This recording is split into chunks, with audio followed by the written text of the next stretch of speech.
I'm Crypto Pio, and I'm here with acclaimed photographer and NFT artist Shavonne Wong. How's it going, Shavonne? Hi, thank you for having me. It's really good. Yes, doing really well. My pleasure. And yeah, I know I messed up the time of the event, so hopefully okay, we got 7 people in. So people picked up on my mistake, and I'm glad that we'll have an audience for this chat because this is a chat that I've really been looking forward to. Cool, cool, cool. I am so happy that people are coming in to watch. This should be fun. I think so too. So, just kind of starting off, you mentioned to me off air that you grew up in Singapore. That's where you live now, and that's where you're doing a lot of your work. Can you talk to me about your beginnings creatively, whether they started with photography or they started with another medium? Because I'd really be curious to hear about that. Okay, so like I think as a kid, I've always been a creative kid. Like I always like drawing, I always like doodling. Even school, I will be drawing in the middle of classes. So like I've always been the creative one. So I think my parents were prepared. I prepared them enough in that like, look, I'm always doodling, so like they knew not to expect a lawyer out of me. So yeah, always been a creative.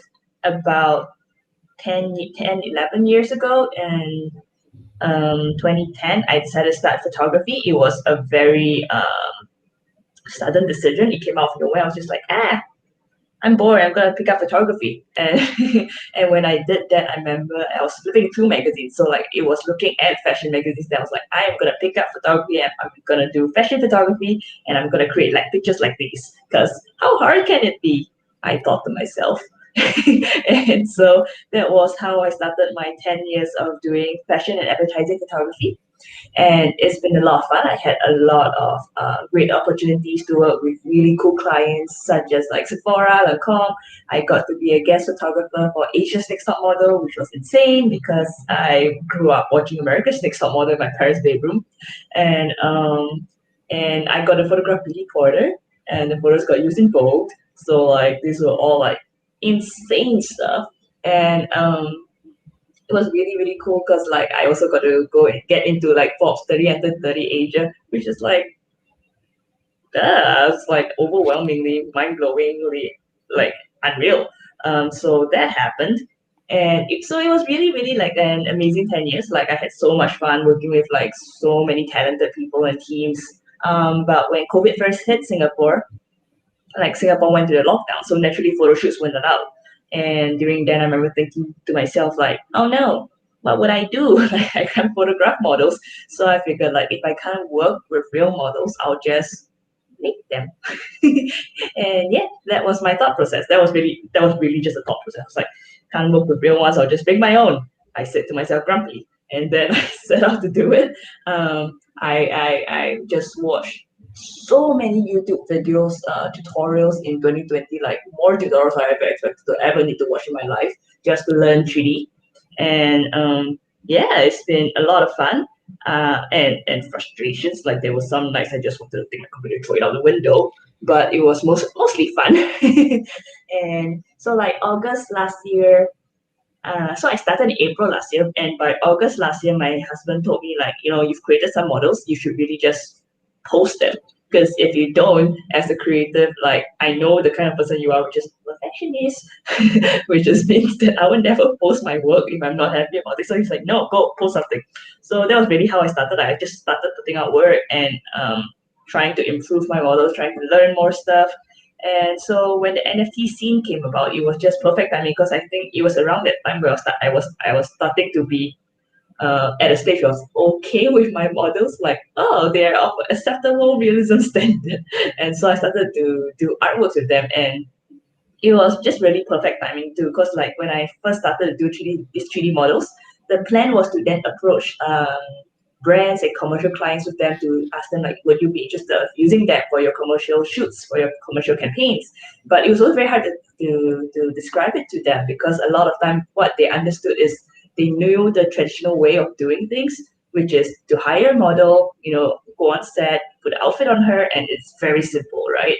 But when it comes to 3D, everything has to be manually created. So you cannot be like, last decision, I want to put earring on her because I have to go create the earring. So it was a bit difficult trying to explain all of this to clients. And so when the NFT scene came about, and I was like, I can create artwork and stuff that is just all me. I was like, hell yeah, like I can just do whatever I want. And yeah, so it's been amazing. I think that the one thing that I try to keep in mind when I do all of this 3D models artworks with them, right, is the fact that like whatever I do with them, I want to do artworks that I would not be able to do with real models. So I would play with stuff like ignoring gravity because who needs that shit, or like throwing them in space because they don't need to breathe. So yeah, just playing with a lot of things that I would not be able to do with a real model. So yeah, and we are here. That's really cool. And, I want to actually talk about a few of the things that you talked about. So just to sort of drill down, well, first of all, I'm going to ask you all about the Billy Porter shoot, because I looked at those photos and those photos are wild. And I just have to know about like how that shoot went and what it was like, being in the same room with that guy and having him in front of your lens. But just, kind of rewinding a little bit, you mentioned that you just kind of decided one day a little bit spontaneously, like, hey, I'm going to become a photographer. I'm going to try to be a fashion photographer. Were you good right away, or was it something that took a lot of time to get good at? I have a hunch on which one it is, but I want to hear from you. I mean, when I started, I thought, hey, I'm pretty good at it. But exactly. That's what I thought too.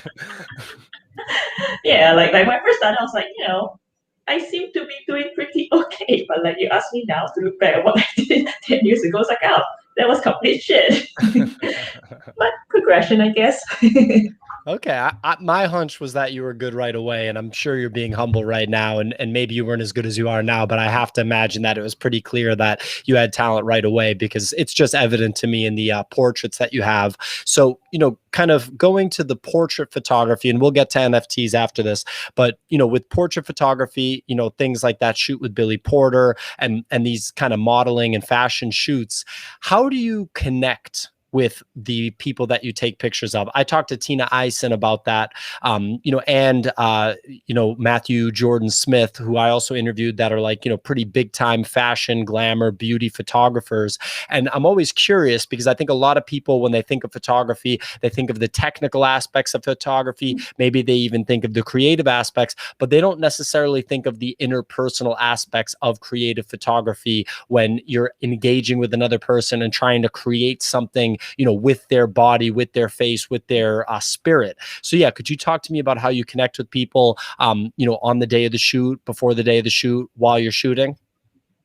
I think a lot of times it's like people think that like models are just hangers for clothes, and I mean sometimes like on fashion shows they are kind of shown to be that way, but like on my photo shoots at least, I mean you can see my character. I'm the bubbly sort, so like I always try to keep my photo shoots to be a fun experience. Like anybody who gets to work with me, I hope they leave the shoot like having fun, instead of like, oh my god, I'm so glad the shoot's over. Like I try to keep it fun. So like I mean, I try to remember that not just the model, but literally everybody who comes to my photo shoots are humans, and they have their own lives, they have their own story. They're not just here for me to make use of them so I can get what I want out of it.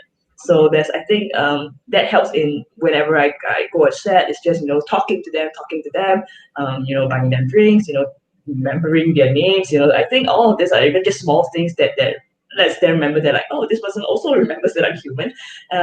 And so like I think that's just the base level of human decency of like working with people. And so a lot of times, like when the hair and makeup's being done, I would when I'm done with like setting up lighting and stuff, I will usually sit down with the model. I'll talk to her, find out what's up with her, like her life, like just general chit chat. And then I would also then show her the mood board, what I have in mind. Ask for opinions.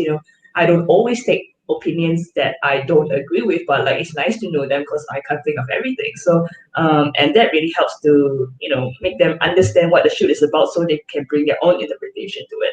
And I think back when the shoot really begins, it's also the same thing of like just making sure they're comfortable. Like I'll stand in their place, feel the aircon, is it too hot, too cold? Like is the light in their face? Are they comfortable? Because if they're not comfortable, they can't do their job, you know. So it's all of that combination of just, you know, treating them as humans with thoughts and opinions.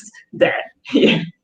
Awesome, awesome. And then, you know, for that Billy Porter shoot that we kind of have referenced here, if anybody hasn't seen it, they should definitely Google Billy Porter, Shavonne Wong, and take a look at the pictures, right? Because these aren't pictures that you just wake up, like roll out of bed and go to the set and create. Like I have to imagine there was some type of planning. Could you talk to me about the planning process for that particular shoot and how it went the day of the shoot? So I think how this shoot came about is like the base proof of why you should just shoot your shot. Because what happened was before I knew I was gonna go to New York for that period because I got a job there, and so I knew I was gonna fly there. I was gonna be there for a while, so I was like, okay, I'm just literally gonna email his manager and ask, hey, I'm gonna be there. Why don't we work together? Because I love to shoot him. And the manager said okay, which was like, fuck, okay, that's cool. Like not prepared for it. So like obviously like it's Billy Porter, right? So like you kind of like I can't just take him against a background and do absolutely nothing. I need to come up with concept and stuff. So I really read about him. Like I love watching him in pose. And I knew he was this black man in a white world who was also gay, and like he was never one to hide himself. So I was really thinking about that, like, oh, okay, how can I bring that concept across, right? Because all these concepts are just like it to bring it across in art is always kind of difficult sometimes. And so and during then I was when I was trying to think of the concept, I was already in New York, right? So I was talking to friends, and I was at a costume store because I was also there to go for the New York Comic Cons. So I was at the Halloween stores, and I got to see this black lady, the suit, basically the one where it's like the Green Man but like black. Yep. And I was like, oh, this is very interesting. And I was thinking like, okay, how about this? How about I put Billy Porter in a very wide studio and have all these dancers around him. Well, actually, what I thought was people around him in these black suits and just like supporting him. And I was talking to a friend about it, and she said, why don't you use dancers? Because like they are amazing posers, or they're good at posing.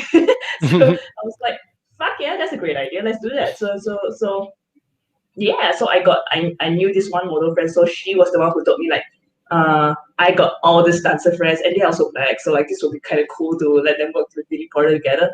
And so we just connected, and yeah, everybody just turned up on set, and it was amazing. And Billy Porter was just, oh my god, crazy to photograph, because like I've spent so long just photographing models, but a lot of the time we want them to come as blank slates because we want them to be able to mold to whatever ideas we have, right? But like Billy Porter is just a man who oozes with character. So like when you watch him on posts, or you watch him in his interviews, like when he came on set, like he that was him. That was really just all him. He was just so much oozing with character, and like it was so interesting to photograph him because like every shot I took of him was just him, you know, like there was no really a moment of just like like no, you know, as normal humans have, or just every shot was just like boom, boom, Billy Porter, and it was so cool because he also someone played his music on set and he started singing, and I was like, I got a private performance from a rock star. So it was amazing, like that whole experience is just, I'm so thankful I got to experience it. Yeah, I can only imagine, you know, what you said about oozing with character. That's exactly what comes out as soon as you look at those photographs. I mean, you know, a lot of photographs of his, I think, have that, but yours really in particular just had so much. And I feel like if someone was like trying to be a model, like someone's just getting started as a model, they shouldn't look at those pictures, because that's like looking at like, you know, the Michael Jordan of modeling. And I just have no idea how someone can just show up to set and like, you know, present themselves like that. So yeah, props on capturing that and really showing it in an incredibly creative way. I have to imagine that his feedback was positive from the shoot, right? Yeah, he was happy, which like I couldn't even, which is yeah, I'm still speechless about it. Awesome, awesome. And so you mentioned that, that shoot was in New York. I imagine you've done other shoots in New York. Can you talk about the difference of working, as a professional photographer in, the United States, specifically New York, like that environment versus Asia?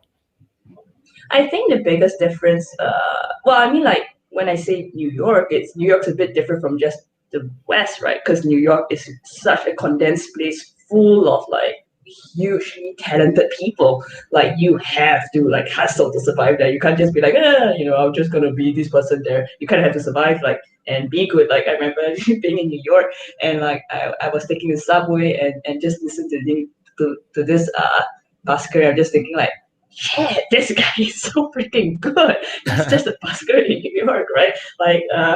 So I think New York itself is just a very different place because like the segregation of talent there is just so intense. So like for me coming from Singapore where it's well, I mean like it's a bit different I guess. It's very different, like the intensity of how things are. And I think as a creative, when I go to New York, there's just so many, like even if I don't talk about photography, right? Like the buskers there, the slam poetry, like the comedy nights, like there's just such high level of like creativity there. It's just so inspiring. Like every day, if I want to go to some creative event, I have a few to choose from, So like that's mind blowing because like in Singapore, it's like in 3 weeks time we can go to that one event. So Yeah. yeah, that's the difference. I'd imagine, yeah, city that never sleeps and, a creative center in the world. So yeah, I can imagine that would be very inspiring for you coming from Asia and being in that environment. So let's talk about NFTs. You just mentioned that COVID hit, and as a result, Singapore's lockdown made it so that you couldn't shoot pictures with real models. Your natural decision was, hey, well, then I'm going to just make models myself in 3D and learn how to do 3D from scratch in like 6 months. I have no concept of how you did that, but that's awesome that you were able to create that. How has the experience with the NFT space been for you so far? The NFT space has been amazing. Like the community is just wonderful. Like I'm part of a few communities. Like the biggest one and the one I'm most proud about is the NFT Asia community. Like they're just wonderful. I'm also part of like the NFT Goddesses community and also like NFT Hype Squad and like Christian's Discord. I was a part of that and just and the community itself. I just feel like such an important part because like when you do NFTs, you're gonna be most of the time minting very personal work. And for people who come from a very commercial end like me, a photographer, right? I've always worked for clients. If you talk to like concept artists, they've always worked for clients. If you talk to illustrators, like graphic designers, they've all never been in the art world, right? It's a very different world.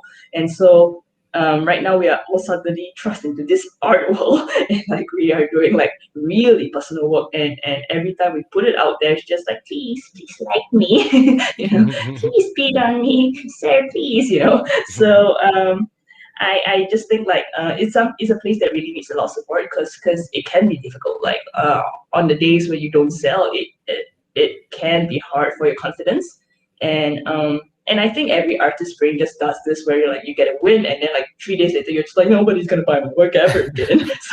so like having the support of community I think is just helpful and knowing that people are on the journey with you, that you're not alone and that like and also having people who are willing to support you to retweet your works, share your works and tell you that you're doing a good job is it's just such an amazing part of the NFT scene. So like, and I feel like if you're like a lonely person in the NFT scene, it can be just so overwhelming because like Twitter, it can really just be this like black hole of like nothingness. You just like, here's my tweet, and then it just goes nowhere. So like finding community is just so important, and like the community here is just so good. Yeah. And I think what you talked about, effectively talking about imposter syndrome, right? Where like 3 days after, if no one's bidding on your work, you're like, I'm nothing. I think a lot of artists can relate to that. A lot of people in different fields, but like, artists especially, that's kind of like the typical, almost like a stereotype that you hear about. So that's funny for you to kind of outline that. When I was looking through your work before this interview, I saw that you have effectively like moving photos. I don't want to say videos, right? Because it's like moving pictures of models. Was that something you were doing long before NFTs? And, if so, can you just tell me about that, how you came up with that and maybe how you technically execute it? And then whether you have any plans to mint NFTs of any of that work? Okay, so like that was during my photography. I think like I started this about 2, 3 years ago. Basically, I've been doing photography for a long time, right? And I as you can see, get bored very quickly and keep wanting to do new things. So I was like, okay, let's see how I can make something different. And I was watching Harry Potter. And doing Harry Potter, they had the living portraits of these old people going, judging everybody else. And I was like, oh, that's kind of cool. Like if I could make my portraits move, that would be really, really different. Right. And I started to see like another photographer who had living stills, like this moving images in his portfolio. I was just, oh, that's very interesting. Like, how could I figure it out? So I don't know, I just Googled and learned After Effects and tried to figure it out. And yeah, like that was really just a very natural progression because like I think if you look at all my works, right, from photography to living stills to the 3D works I do, like I think my style is very much all integrated, is that the right word? Intersected. It's combined together. So Yeah, like there you is got it. connection. Yeah. So like there is that. So yeah, like I'm always very happy to experiment and try out new things. I always tell like people ask me like, are you gonna be like a photographer forever? Because I was doing pretty well in photography, and I remember just thinking like, wow, forever just seems so long. Like, how do you promise anything forever? I mean, the only thing forever is like I tell my husband I love you forever, but I don't really think there's any forever. So I was just like, yeah, that just seems so long. Like I feel like in my heart, I know that I'll be a creative forever. Like, but everything else is just mediums, just tools, right? Like all the hard part is learning the tool, but after that, it's just, hey, let's do the creative thing in a new way that I could never do it before. But now I've learned it, I can do more things. So it's just fun to do. Yeah, I don't even know if I might have rambled too far off your No, question. no, you're good. You're good. And it seems like you're pretty good at just, figuring things out like After Effects and these 3D models on your own, like figuring things out that other people think are incredibly difficult and spend like hundreds of thousands of dollars to go to school for. So I imagine that'll be a nice long-term talent in the creative space as technology brings more opportunities. Can't wait to see what you do when hologram art has like caught up and that's a thing. That should be fun. Awesome. Okay. So yeah. So, as far as like how you're moving with NFTs. I know that you have your 3D models that you've built, really interesting, cool stuff, putting them in environments like outer space. I think like underwater, right? I saw the one with like the goldfish kind of swimming on the model's face or something like that. Can you give us any sort of like insight as to what projects you have coming up and what direction you'd like to see your work go in there?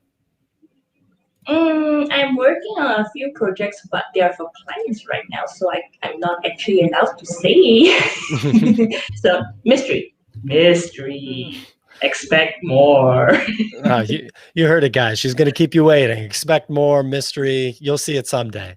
Um, okay, you might think that this is a funny little question, but I did read in your bio that you really like food and you feel that food inspires your creativity. I very much so can relate to that. A kind of long-standing creative medium for me has been like creating food and trying to make it, look attractive and trying to make it like, photogenic. Would you ever consider doing like food photography or some sort of like food media? I've tried, and I was a bit sad about how much fake things go into it. Which of course I should have known. Like as a fashion photographer, like I know how much Photoshop gets into things. But like when I look at food photography, like I tried and I started to have a look at the scene a bit, and I realized that like a lot of it was fake. I was like, oh, that saddens me a bit. And so there was a bit of that. But like I tried doing food photography, but I realized that I just didn't have the eye for it. I don't have the eye for food photography, for like architecture, for product photography. Like to me, those things just don't connect well with me. Like I think I can take a decent photo, but like I don't really have the eye of like how to make a great photo. Because like when I work with people, most of the times, at least when I take a photo of them, they seem to think, when I think it's flattering, they seem to think so too. You know, like how sometimes someone takes a photo of you and you're like, this is nice. And you're like, please, no, delete it. Don't ever show it, please. So that doesn't really happen to me. So I think I have the eye for that. But like food-wise, product-wise, architecture-wise, I just don't think I have the eye for it. So, I mean, I guess I'm fine not doing food. I'll just eat it. I don't believe you. I think that you do have the eye for food photography and you're being hard on yourself. I want to see some Shavonne Wong pictures of dumplings or something like that. I'm ready for it. I mean, sometimes I take photo of my food to just show it to my friends, but it's just because I want to show off what I'm eating. So, probably not great photos.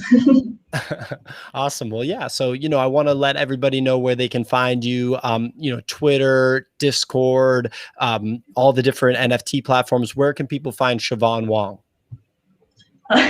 So my Twitter is Shavonne Wong _. My Instagram is Shavonne.Wong. My website is www.shavonnewong.com because I am creative like that. You see the creativity, it's bursting at the seams with these URLs. Like, oh my goodness. Exactly. Awesome. Well, we'll make sure to put the links to all your social and NFT platforms in the description of this video.